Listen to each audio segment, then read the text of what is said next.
As someone who has done a lot of Pokemon Nuzlocks, from solo locks to soul links to cage locks, it's honestly kind of impressive that in late 2021, with the creation of a new trend in the form of hardcore Nuzlocks, I was one of the few who just never did one. In all honesty, the main reason was because of the challenge itself. Seeing as one man kinda pioneered the way for the Nuzlocke variant to thrive in the YouTube landscape, who was much better than myself at Pokemon, I kinda viewed this variant as a lost cause for me. That was until another man stepped into the ring with one of his own attempts at one of these Nuzlocks. At this point, almost 2 years ago, and as of checking the livestream page of his channel, is still being attempted. Viewing this variant in a different light, my opinion changed from I can't do this Nuzlocke to at least mine won't last 2 years. Hopefully. Also, if you enjoy the video, subscribe and give the video a like. It helps a lot.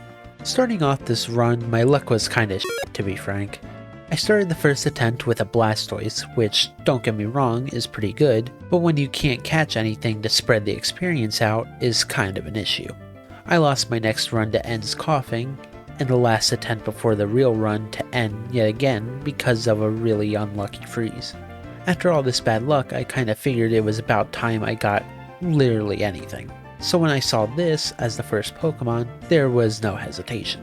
Okay, that's actually literally anything that I could have hoped for. Okay, that's actually not bad either, I'll be honest. Literally none of these are a bad option. Actually, right now, it looks like it only has Metronome, Sweet Kiss, Charming Growl. So actually, this Pokemon's kinda... Oh wait, was I looking at Togekiss? Yeah, I was looking at Togekiss. Oh, yeah, so Togekiss has Air Slash, Aura Sphere, Extreme Speed, and Sky Attack at level 1. Okay, yeah, just based off of those moves, yeah, 100% Togekiss is the move. After that slight blunder, we continue on to the battle with Sharon and Bianca, easily wiping the floor with both of them before going to Bianca's house to witness her daddy issues firsthand, and naming our starter Datara, because if you haven't been able to tell based off of my channel, I like Naruto. Skipping the catching tutorial because no one really cares, we encounter and catch the arguably biggest waste of time in Legends Arceus, aka Deathwater. We got something kinda cool in the Pokemon Center for our red button, so we bought it and slapped it on with no hesitation before jumping into the end fight. Which honestly was really easy, regardless of him having a Deoxys. Moving on to the next route, we get Deathwater number 2, before continuing into the Bianca fight where she had, in all honesty, the worst team she could possibly have for mine. Before we steamrolled the Dream Yard in an attempt to get another member of the team in the form of a Blaziken, which was kinda cool. Ending with us not only, yet again, steamrolling through Sharon's team, but also everyone in the gym as well. Datara may be just a little overpowered for the start of the game. After leaving the gym, we meet with Fennel, who asks us to collect some Dream Mist from the Dream Yard before giving us the Cuddy gem. We continue onto the Dream Yard where we wipe out some Team Plasma grunts who proceed to get scared shitless by their boss, who can apparently create shadow clones now. Obviously this wasn't actually him, but they sure as hell believed it. Blah blah blah, Dream Mist and Seeger stuff, a random double bout and Sharon fight that go pretty much exactly as you would expect. Just for me to realize something kinda crucial for the run. Wait, I didn't switch the game mode to set, did I?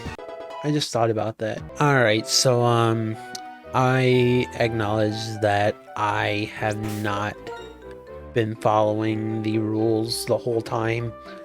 I've been swapping between Pokemon without realizing that I wasn't in set mode, so what I'm gonna do is randomly generate a Pokemon 1 from 5, or 1 to 5, so I'm just gonna hope that I don't get, I'm just hoping that I basically get 2 or 3, because realistically those are the 2 that I'm willing to get rid of.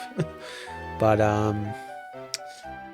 if I need to get rid of something, I'll get rid of something, I guess. Okay, honestly, that's disappointing, but out of all of the Pokemon that I could have gotten rid of, that's the one that that's one of them that I would have been willing to get rid of. With that loss of a pretty mid-mon, we get another encounter in the form of a Teddiursa that I name Akamaru for some reason. A swift defeat of some leftover plasma grunts, and one last encounter being Stunky before we continue on to Nacreen City. Finally arriving in the city, I prove I'm a smart lad by not boosting straight for the gym, mainly due to my multiple playthroughs of this game as a kid, bearing fruit in the form of me knowing that there is an end fight that stops you from entering the gym. So instead, I decide to continue on to the next route to get another encounter, being a Cofagrigus, that I decide to name Kabuto, along with collecting a cover fossil right before the encounter. Returning to the city, I beat Enz, Machop, Totodile, and Charmander pretty easily, which opens up the gym for me. Entering the gym, we are instantly able to restore our new fossil, which is turned into a Dodrio, who I named Kakuzu. I then, yet again, steamrolled through every trainer in the gym, unlocking the entrance to Lenora's room. I decide this time my levels were a little low, so I grind for a bit before returning and proving my worries to be for nothing, due to me beating her measly Slowpoke and Togepi with my own Togekiss, receiving my second gym badge as a result. After collecting my badge and new TM, Lenora's husband runs into the room, warning us that some Team Plasma members are attempting to steal the Dragonite skull in the lobby, which we are just in time to witness. After leaving the gym with Lenora, we run into Berg, who asks us to come to Pinwheel Forest in an attempt to search for the Plasma members. We obviously agree and run towards the forest, where we are forced into an interesting battle. Alright, oh my god, okay. Not exactly what I wanted to see, but okay. You know what? I forgot I actually got Fusion Bolt, so let's try that and just see how much that does. In all honesty, we dealt with the battle a lot better than I expected. Moving on, we get into another mandatory battle and quickly defeat a Weasel before encountering and capturing a Wigglytuff that we named Choji. Lastly, we continue on through the forest, ending with a fight against the Team Plasma Grunt.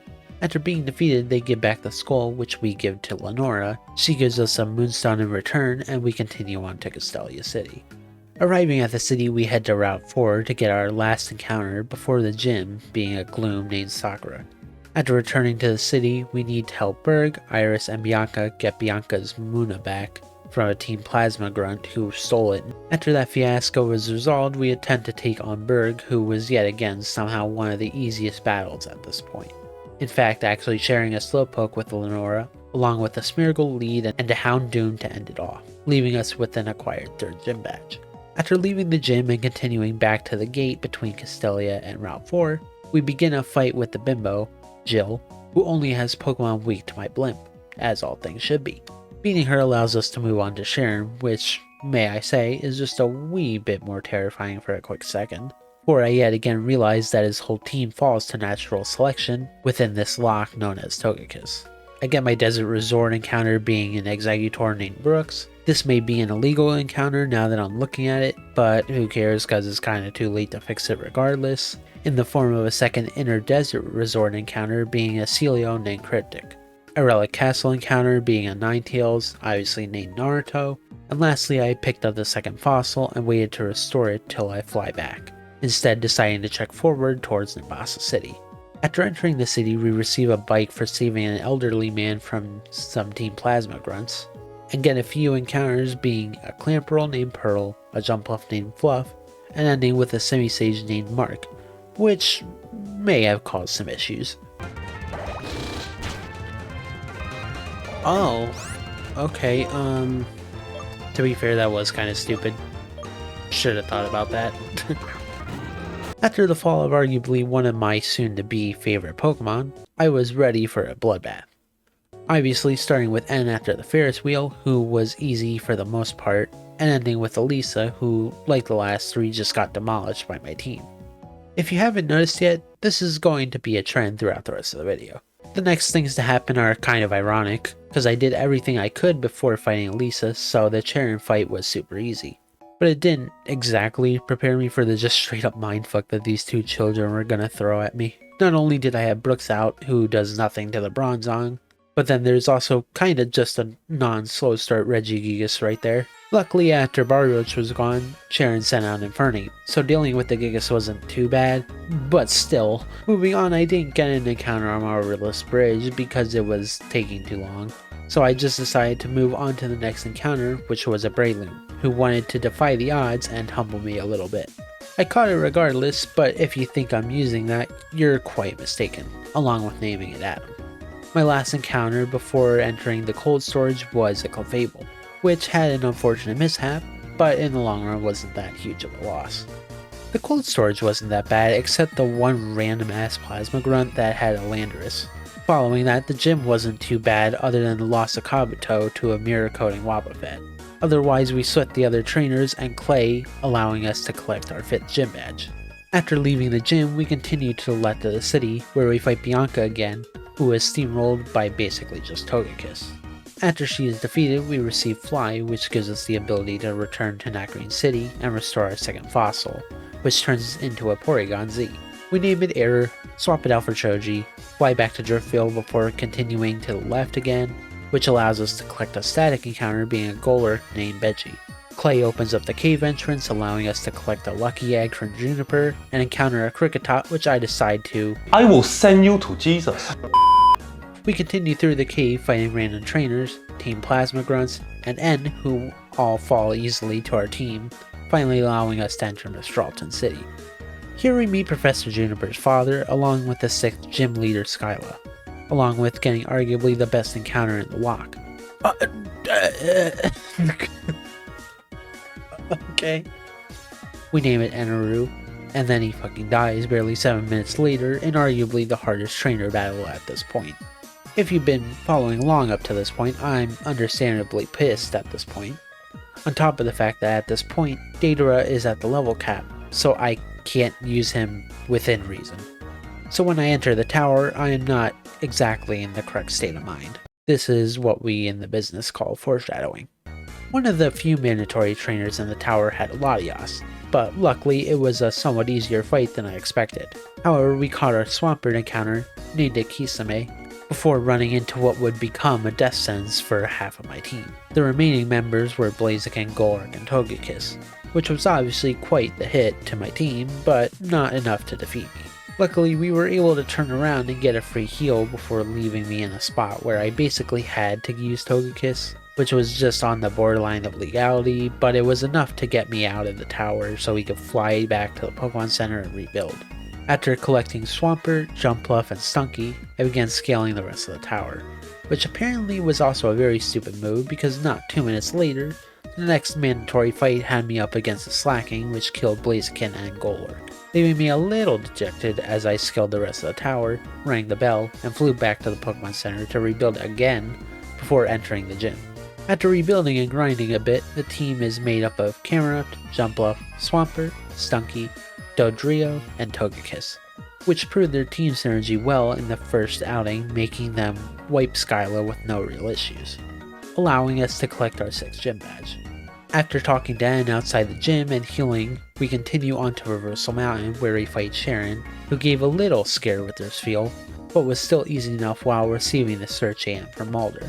We continue into the mountain where we get a Chansey that we need fucking Sakura again, before continuing through the rest of the mountain, encountering Sharon, Team Plasma, and discovering an entrance to Icarus City, where we meet up with Professor Juniper again. After healing up, we get another encounter being Entei, which didn't end too well due to it killing Jumpluff, but then also roaring me out of the encounter. So I was left Entei-less, but we still have one more chance at an encounter being a Cherubi named Barry. Just in case anyone somehow forgot this was a Nuzlocke, I attempted to run from this Basculin. It wouldn't let me run, and then I died to fucking Takedown. I didn't even use a fucking water move and I still died. I don't know what to say about that honestly, other than I dropped off camera up in the box, picked up Brooks and Naruto to fill the empty slots, and decided to jump into the gym due to it being the last option for now. I was finally able to get Brooks a grass move through grinding, being Woodhammer, along with evolving Stunky, who learned Flamethrower through the evolution. Luckily, I was able to once again sweep the gym, collecting the 7th gym badge. Next, we moved on to the outside of Dragon's Battle Tower, where I was able to encounter a Finneon that I named Dipper. The next thing I do is I move inside the castle, where we fight a huge amount of Team Plasma Grunts, along with encountering N, who reveals one of the box art legends of this generation being Zekrom. If you ask me, this lock is actually going really well. regardless of what the devs may say.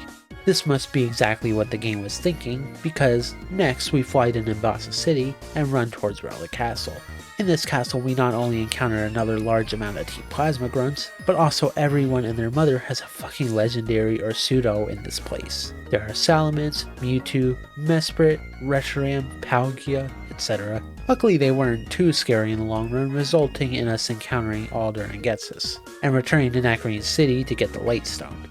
Luckily the next few events are pretty similar to every other fight. We beat Bianca really easily, sleep through a Ghetsis rant, and get a Clang encounter named Jerry, for some reason, before continuing in Dolbo's City.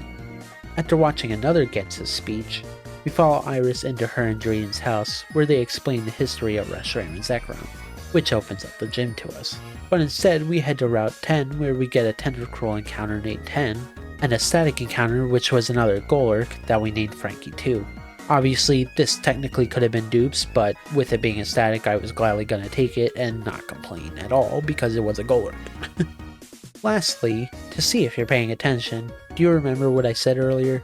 So when I enter the tower, I am not exactly in the correct state of mind. This is what we in the business call foreshadowing. If you ask me, this lock is actually going really well, regardless of what the devs may say. Well, that aged very poorly. After entering the gym, I battled a couple trainers, but even the Relic Castle and its endless legendaries couldn't prepare me for what the last random trainer was going to throw at my team. The last trainer, Mia, sent out Dialga, which initially didn't seem like an issue, seeing as I defeated a Palkia with no issues. But when I was finally attacked, I realized I was in trouble. Obviously, as you just saw, I assumed incorrectly. After about the month that this lock took to complete, seeing how confident I was regardless of how many soldiers we lost, this lock ended the way it began. My stupid luck ended my entire team as quickly as it finally started to get fleshed out. And you know what? I did way better than I expected, so I wouldn't have it any other way. And yet, Alex and Snore are sitting here with fucking legendaries all over their box and team. So, guess we'll see how that one goes.